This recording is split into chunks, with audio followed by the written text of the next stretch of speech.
अयोध्येतील राम मंदिराचा आनंदोत्सव हा सर्वत्र साजरा होत असताना अनेक ठिकाणी बॅनरबाजी देखील मोठ्या प्रमाणात करताना आपल्याला पाहायला मिळत आहे। साताऱ्यातही अशीच एक अनोखी बॅनरबाजी पाहायला मिळते, ती म्हणजे big boss fame Abhijit Bichukale यांची। श्रीराम उभे असताना ते बसून नमस्कार करतात, त्यांची या मागची नेमकी भावना काय आहे याविषयी आपण आज त्यांच्याकडून स्वतः जाणून घेणार आहोत। ते आपल्या सोबत आहेत।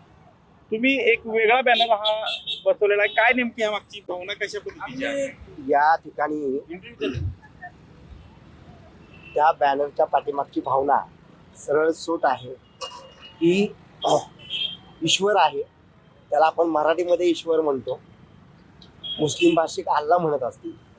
सर्व शक्तिमान श्रीराम हा कुठल्या एका जातीचा नाहीये, कुठल्या एका धर्माचा पंथाचा नाहीये।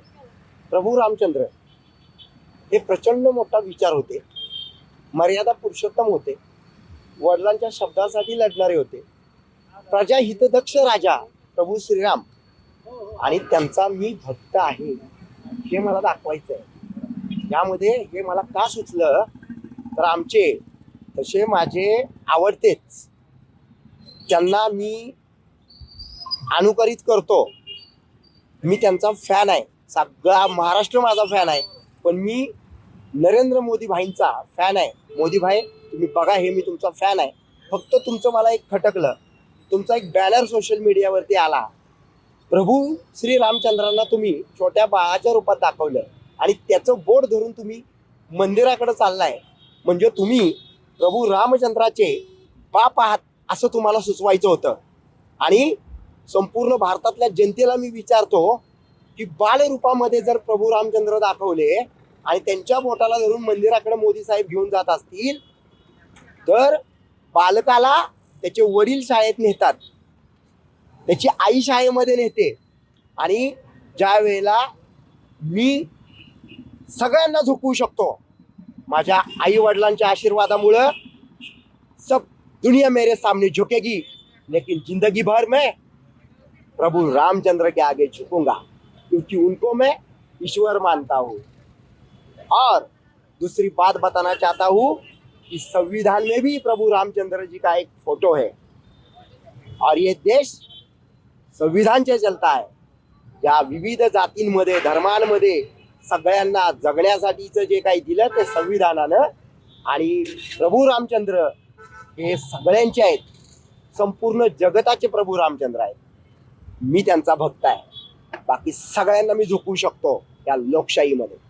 मला एक सांगा, आता हे जे राम मंदिर उभं राहतंय खूप मोठ्या स्वरूपाचं अवाढव्य असं भारतात सर्वात मोठं हे मंदिर आहे, तुम्ही कसं बघताय त्याकडे? कारण ह्याच्यामध्ये काही राजकारण पण टीका करताना पाहायला मिळतं। तोच मुद्दा आहे संतोष, की प्रभू रामचंद्रांचं मंदिर होतं हे आनंदाची गोष्ट, पण रामनवमी दिवस का नाही निवडला मोदी साहेबांनी हा प्रश्न मलाही पडतो। आणि बऱ्याच ठिकाणावरनं मी ऐकतोय की ते मंदिर अपूर्ण आहे असं म्हणतात मीडियामध्ये वगैरे, तर ह्याचं पाप लागायचं असेल तर ते मोदी साहेबांना लागेल। आणि मी रामभक्त म्हणून मी बॅनर लावलेला आहे, मी प्रभू रामचंद्रांचा भक्त आहे, देशाला मानतो, तर त्याचं पुण्य मला लाभेल। राम सबको उठाता है, जितने भी हिंदू, हिंदू कोई धर्म नहीं है, ये सुप्रीम कोर्ट ने कहा है, Hindu is the style of living life. Modi साहेबांसह महाराष्ट्रातल्या सुद्धा तमाम सो कॉल्ड नेत्यांना प्रश्न विचारतो, कधी तुमच्या इथं नाम दिसला का तिलक? 1991 सालापासून माझ्या डोक्यावरती तिलक आहे, मी हिंदू पद्धतीनं जगतो, ती जीवनाची पद्धत आहे, तो धर्म नाही। भगव्याचा अर्थ काय आहे? दुसऱ्यांना शिव्या घालण्या अर्थ नाहीये, भगव्याचा अर्थ आहे जो गौतम बुद्धांनी दाखवला, भगवा घाला, त्याग करा आणि दुनियेला सही रास्ते पे लाओ, ये सिखाता है भगवा। हे आजकालची कुठली आमच्या या संपूर्ण लाईफस्टाईलला बदनाम करणारी पिढी आहे। कुठेही जायचं, मैंने पहना है भगवा रंग रंग, आणि कुणालाही शिव्या द्यायच्या, हे प्रभू रामचंद्रांनी नाही शिकवलं। आदर्श घ्यायचा असेल तर अभिजित बिचुकलेंचा घ्या। मला एक सांगा, पण हे राजकारण म्हणजे इलेक्शनच्या आधी हे काय केलेलं, काय म्हणजे अशा पद्धतीने काय वेगळं राजकारण झालं का, की जे आत्ताच घेतलेलं हे ह्याच्यावरती मी बोलण्यापेक्षा पत्रकार बोलतायत, वरिष्ठ पत्रकार बोलतायत आणि विरोधक बोलतायत. ह्या कार्यक्रमाला कुठं ना कुठं राजकीय रंग आहे. मला राजकारणाचं घेणं देणं नाहीये. माझे प्रभू रामचंद्र जर अयोध्येमध्ये येत असतील तर I am always ready to welcome my God Prabhu Ramchandra. नक्कीच हे होते अभिजित बिचुकले.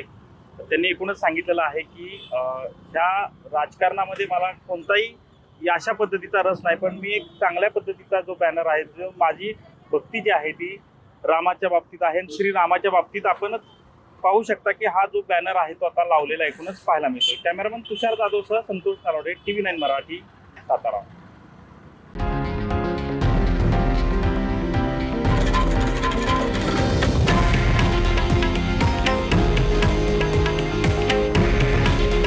हे आहे देशातील नंबर 1 न्यूज नेटवर्क आणि आपण पाहत आहात TV9 मराठी. काळजी तुमची, हित महाराष्ट्राचं.